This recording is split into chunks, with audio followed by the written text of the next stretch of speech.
Banat, Bay? Bay, masaya ka ba sa nangyayari sa lipunan natin, Bay? Una sa lahat, magandang araw po sa inyo. Alam niyo po, kagabi ho, nandito ho kami ni Jay Guevara. Nandun din po kami sa Congress po at nagsalita, na nakikita po namin yung nangyayari at kung ilang oras po nilang inipit ang ating Vice Presidente at si Atty. Lopez. Doon, ang tagal po nun, inabot po ata ng 3 oras bago po dalhin sa ospital. Alam nyo, hindi na po ito usapin ng politika, Duterte o Marcos. Ito'y makatao na po. Kung isang tao, kahit sino pa yan, kahit ano kulay niyan, kita mo na nakabulagta, tutulungan mo na yan. Diba? Hindi yung kung ano-ano pang sasabihin mo dahil ganito. Una-una, hindi naman po kriminal si Atty. Lopez. Siya po ay isang resource person. Kaya nga po, paulit-ulit sinasabi ni VP Sara Duterte, yung karapatan naman yun. Ako po, marami nagsasabi sa mga social media, tinatanong nila, dapat nang manawagan si VP Sara Duterte ng People Power o kaming mga vlogger. Alam niyo po mga kababayan, hindi na namin kailangan manawagan. Yan po ay nasa karapatan natin. Nasa Article 3 ng Konstitusyon yan, Bill of Rights. Ang karapatang magtipon-tipon ang ipahayag ang kanilang saloobin sa nangyayari sa bayan natin. Hindi na ho ito usapan ng Duterte at Marcos. Ito po'y usapan na ng pang-aapi sa bawat Pilipino. Hindi na ho natin gustong usapan natin na kailangan mawala si Marcos. Hindi ho. Bawat isa sa atin ninanakawan ng mga congressman natin. Alam natin yan. Bakit? Ang yaman ng Pilipinas pero mahihirap tayo. Saan kayo nakakita ng sobrang yaman ng bayan mo pero mahirap tayo? Bakit? Dahil nasa bulsa ng mga congressman. Tapos masaya kayo sa 1,000 ibinibigay sa inyo. 1,000,000 ang ninanakaw sa bawat isang tao. Anong klaseng bayan meron tayo? Di ba nakakalungkot po yun? Hindi na ito Duterte Marcos tayo na ang inaapi dito, bawat Pilipino. Hindi na namin kailangan manawagan sa inyo na sumama kayo sa amin dito, pumunta kayo dito, suportahan si VP Sara. Hindi ho. Inapi na ho tayo. Alam nyo, para sa akin, personal ito. Alam nyo kung bakit? Ako ho nadali. Inalok ako ng 500,000 kada buwan para sumuporta sa kanila. Nung tinanggihan ko, ano meron? Kaso, etong linggong to pupunta ako sa Legazpi para harapin ang kaso ko. Bakit? Hindi na ako pumayag sa 500,000 kada buwan. Sana natutulog na lang ako Nagigits niyo yun? Pero hindi kaya ng konsensya ko na batikusin si VP Sara Duterte na walang dahilan. Sana kung tarantado yun, okay Araw-araw natin banatan, pero hindi ho tama Hindi ho ako nagpapaka-righteous, nagpapaka-banal. Kailangan ko yung pera. Pero masama na ho yun Isipin nyo kaninong pera yung mapupunta sa akin. Sa inyo galing yun. Diba ho, sa inyo po galing yun. Kukunin ko para siraan lang ang mga Duterte. Kaya nakakalungkot yung mga vlogger dyan na dating sumusuporta sa Duterte. Putang ina ninyo, pumupunta pa kayo sa EDSA? Diba pumupunta pa kayo sa EDSA? Tapos kayo sisiraan nyo si Duterte? Sa halagang magkano? Huwag na tayo maglukuhan. Pantsupa nyo yan Yun ang totoo. Dahil wala kayong machuchupa kung wala kayong pera. Kaya nyo tinanggap yan. Sorry, pasensya na kung masama yung kung may mga bata dito. Pero totoo yun Sininyo yun Yung isang anak, doon na sa UK tsumuchupa Kasi thinking pa nun. Bakit? Pinoy. Kasi mukha kayong pera Mabuhay lang kayo ng sapat. Yun lang naman po sinasabi natin dito. Dahil marami nang sinira ang pera. Eh, yung isang chihuahua nga eh. Alam nyo ito sinabi sa akin mismo ito ni Yorme. Alam mo ba bakit sinisiraan yan? Utos sa kanya yan eh. Noong una, siyempre, parang totoo kaya yung sinabi ni Yorme sa akin? Pero lumabas mismo sa bibig ni Vice President Sara Duterte na nagsosorry sa kanya. Huwag niyong personalin kasi kailangan lang namin ng budget. Bakit? Matatalo na kayo sa Maynila eh. Yan ang katotohanan. Talo na kayo sa Maynila, kaya kailangan nyo ng pera. Diba? Kailangan nyo ng pera dahil hindi nyo kayang talunin yung umayos ng Maynila. Tapos ngayon, dahil lang para sisiraan nyo ang ating Vice Presidente, na oo, hindi ko perfecto yung maali. Itong mga kapulisan natin, alam nyo po yan. Nananawagan po ako sa mga kapulisan na nakasapaligid ngayon. Kayo po, binawasan ng pensyon nyo. Alam nyo kung bakit? Dahil kailangan nila ng ayuda para manalo sila sa boto. Ngayon, babawasan ng general nyo. Bakit? Kailangan din uli nila ng pera para sa ayuda para manalo sila. Kanino kinukuha? Sa pulis. Tapos sinusuportahan nyo ngayon?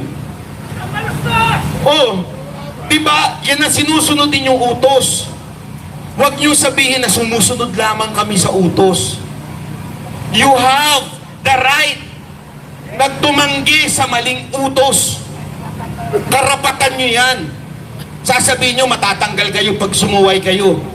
Aba, sana hindi na lang kayo nagpulis kung hindi nyo naman kayang manindigan para sa bayan. Duterte! Duterte!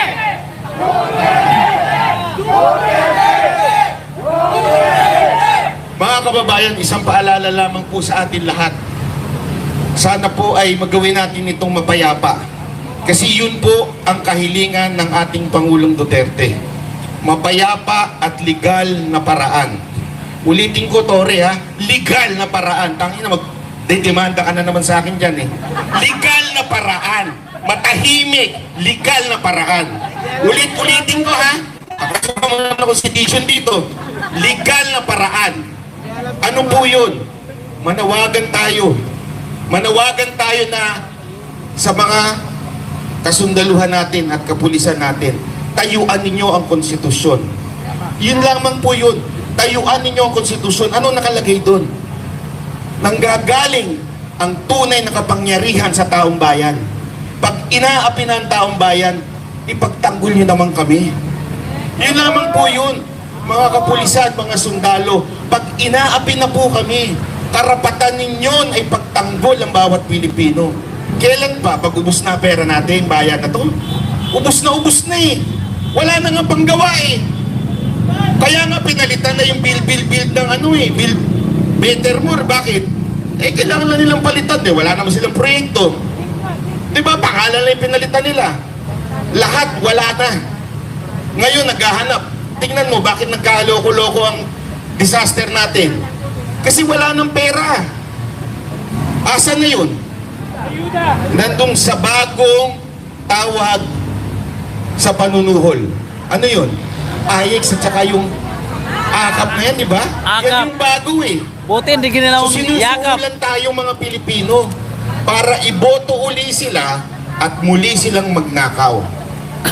So mga kababayan, ulitin ko po sa mga OFW, alam ko mahirap umuwi dito.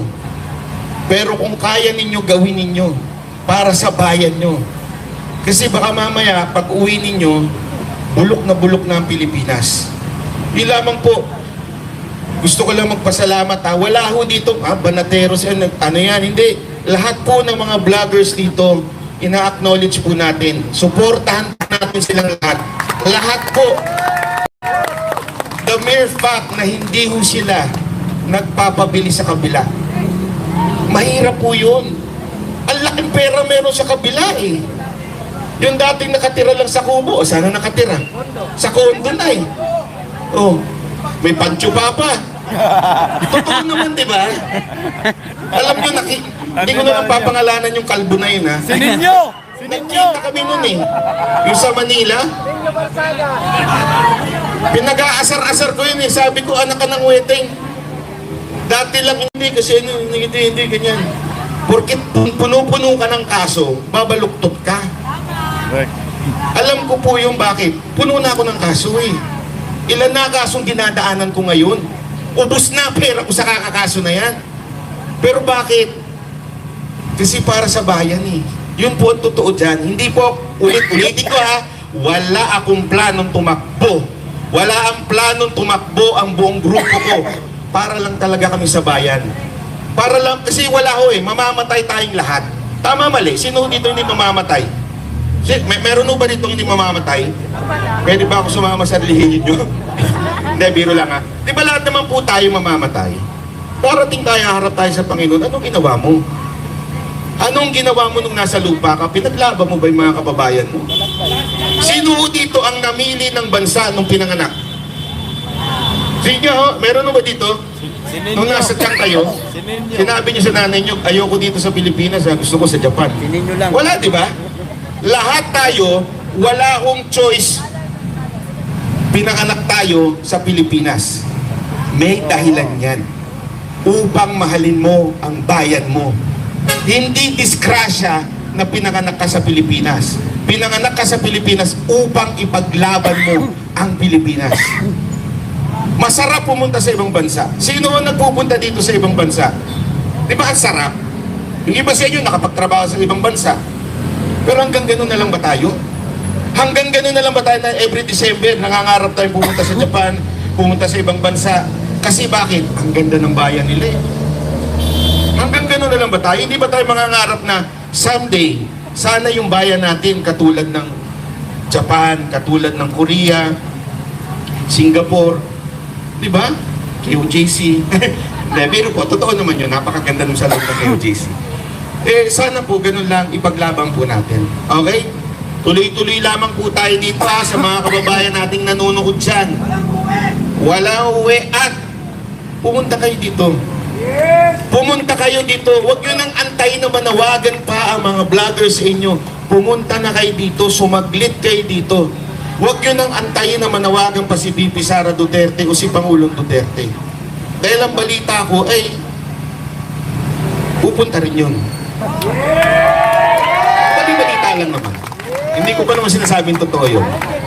Pero sana ho pumunta po tayo. Ipahayag lang natin na mga congressman, ang kapangyarihan nyo nanggagaling sa mga Pilipino. Yun lang. Ang kapangyarihan nyo ay galing sa amin. So parang awa na, tama na yung pagnanakaw nyo. Tama na. Parang awa nyo, tama na. Ubus na ang pera ng Pilipinas. Kailan pa kayo tatayo? Pag kumakain na kayo ng bubog? Hindi, o tanong mo sa'yo, kailan pa ho kayo babangon? Yun, ang tanong dyan eh, kailan pa kayo babangon? Pag wala na, walang-wala na tayo. Sobrang hirap na natin. Ngayon yun, sobrang hirap na natin eh. Alam niyo, ang ganda nung sinabi ni VP Sara Duterte. Di ba tinanong siya kung mananawagan siya? Ang sabi niya, mahirap kasi ngayon lumabas eh, mga tao dahil naghihirap. Tama siya na mali. Tama siya na naghihirap talaga ang Pilipinas. Pero sa akin, habang naghihirap tayo, mas may dahilan pa nga tayong lumabas eh. Para ipakita natin, tama na. Tama na pag nanakaw nyo. Kawawa naman na kami. Ubus na pera ng bayan natin. Diba? Anong itsura ng Pilipinas ngayon? Puro hukay. Puro traffic. Corrupt na mga enforcer. Di ba kinahihiya nun? Araw-araw may nahuhuli na opisyal ng gobyerno naka-7 pa, dadaan ng busway, magpapalusot. Kamag-anak naman yun. Ano ba? Hanggang gano'n na lang ba talaga tayo? Masaya na po ba tayo sa gano'n? Kung hindi, pumunta ka na dito, ipahayag mo na yan. Yun lamang po, maraming salamat po. Ako po si Banat Bay.